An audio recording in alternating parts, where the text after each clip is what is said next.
이번에 탄핵 소추가 되셨어요. 예, 정말 얼마나 그동안에 대행을 하시면서 1인 3역 하시면서 고생 많으셨는데 그 결과가 이렇게 고생하셨다라고 위로는 못 해드릴 망정 무슨 뭐 파면을 시키겠다고 이렇게 국회가 또 바쁘신 분, 지금도 오늘도 굉장히 일정 바쁘시죠?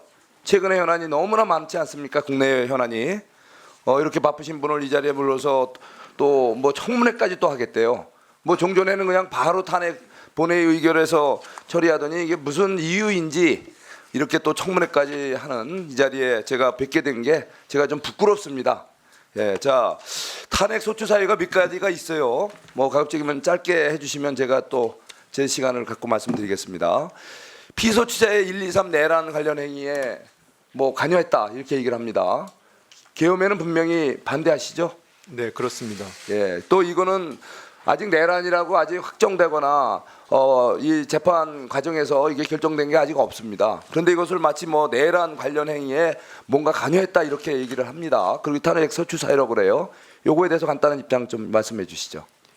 네, 그 당시 계엄에 대해서는 분명히 반대를 했고요. 그 말씀 주신 그 문건과 관련된 부분은 그 당시 제가 그 자리에서 뭐 확인을 당연히 못했고요, 내용을. 그 다음에 그걸 전달한 직원은 그 담당 직원도 아닙니다. 그래서 제가 그 가지고 있으라고 했고, 저희가 회의가 다 끝 후에 저희가 내용을 약간 봤기 때문에 그러면 계엄에 대해서는 우리가 협조하지 않고 반대한 계엄이고, 제가 사의를 사기로 했기 때문에 그 부분에 대해서는 저희가 그 무시하기로 했던 그런 사항은 여러 번 제가 답변을 드렸습니다. 그리고 저희가 그날 F4A를 했었는데 거기에 대해서 많은 분들이 자꾸 그 지적을 해주시는데, F4A는 금융시장이나 외환시장이 그때 열려 있기 때문에 제가 금융시장 안정을 위해서 한 것이고, 그 만약에 북이 도발을 했을 때도 저희는 F4A를 할 수밖에 없습니다. 그게 북의 도발을 저희가 무슨 뭐 도와주려고 하는 건 아니지 않겠습니까? 그렇게 의원님들께서 이해를 해주시기 부탁드립니다. 예. 그리고 뭐 또 기타 탄핵 소추 사유로 헌법재판관 마은혁 후보자 임명 안 했다. 마용주 대법관 후보자 임명 안 했다. 내란 상설 특검명을 절차를 불이행했다.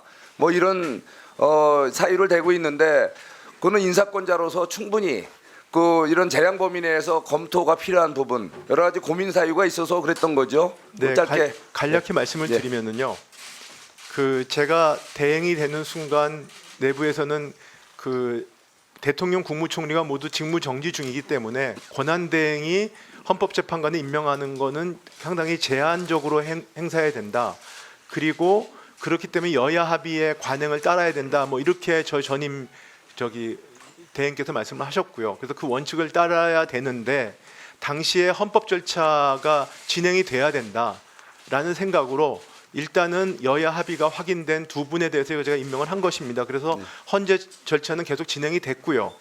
그리고 그러다 보니까 그 당시에 국무위원들께서 협의를 안 했다는 게 강력히 반발하셨고, 앞으로 협의를 꼭 해달라고 부탁을 하셨고, 알겠습니다. 협의를 안 하시면 일부는 사의까지 표명한다는 말씀이 계셨어요. 그러다 예. 보니까 국무회의 자체도 저는 헌법기관이라고 생각합니다. 예. 그래서 헌법기관을 작동하는 것도 중요하기 때문에 그 헌재 절차는 진행되고 있었고, 그래서 헌법기관의 작동을 위해서 그 국무위원들과 같이 논의를 했다, 이렇게 말씀을 드립니다. 예, 충분히 이해가 갑니다.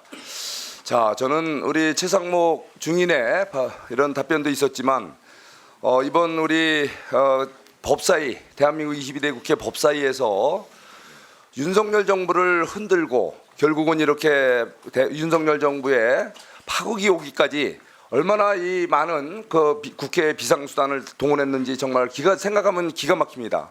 소위 탄핵을 30번, 그 내용을 보면은 오로지 그 이재명 대표 방탄 탄핵 줄줄이, 거기다가 또 이창수 검사 사민 체제 검사장까지 줄줄이 줄탄핵, 거기다가 심지어 모든 국무위원들까지 탄핵하겠다 해서 총탄핵이란 말까지 나왔어요. 근데 오늘 우리 최상목 대행 탄핵을 보니까 이거야말로 스토킹 탄핵이에요. 네, 발언을 마쳐주시기 바랍니다. 발언이 끝났습니다. 최상목 증인, 오늘 멈춰주세요. 시간 끝났어요. 5분 지났어요. 최상목 증인 네. 오늘 답변 태도에 대해서 위원장으로서 미리 하나 말씀드리겠습니다. 이 계엄 문건 있지 않습니까? 네. 아니 질의 중에 뭐 하시는 겁니까? 계엄 문건에 보면 예비비를 조속한 시일 내에 충분히 확보하여 보고할 것 이렇게 돼 있어요. 자, 최상목 증인 네. 보고할 것 그러면 기획재정부 장관이 보고한다는 것은 대통령한테 보고한다는 뜻이겠죠? 즉각 네, 중단하세요. 그렇죠? 질서문란하게 즉각 중단하세요. 최상목 증인 네. 박범계가 이 개헌 문건에 보면 예비비를 조속한 시일 내에 충분히 확보하여 보고할 것 이렇게 돼 있는데 보고는 대통령한테 하는 거죠? 제가 그 부분은 참고 자료로 그 자리에서 받은 거고 자. 그다음에 실무자를 통해서 자, 이 참고하러 엄청난 받았기 내용이 때문에 있는데 네. 제가 그래서 문제 제가 삼고자 하는 그 부분을 것은 추정하기는 어렵습니다. 약간 받기 때문에 이렇게 얘기했어요. 네, 네, 그렇습니다. 그 이런 자리에서- 추상적인 그 자리에서 본게 답변하지 아니고요. 않기 바랍니다. 저 위원장이 그 봤으면 자리에서 본게 받고 아닙니다. 안 봤으면 안 본 거지 약간 봤다는 게 어디 있어요? 아니요, 그 자리에서 본 게 아니고 1시 50분경에 발언을 봤다는 말씀을 드린 앞으로 겁니다. 정확히 얘기해 주시기 네, 바랍니다. 알겠습니다. 김영환 의원님 질의해 주세요. 국민들께서 보고 있잖아요.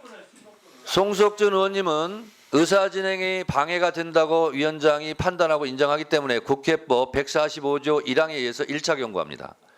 1차 경고가 수행되지 않을 시에는 2차 집행을 하도록 하겠습니다. 발언권 정지 및 퇴장입니다. 자, 김영 앉아주세요. 앉아주세요. 앉아주세요. 앉아주세요. 그러면 계속 서 있어요. 앉지 말고. 김영환은 그냥 관계없이 질의해 주시기 바랍니다. 질의하시기 바랍니다. 1차 경고 먹었기 때문에 조심하시기 바랍니다. 자, 질의하세요.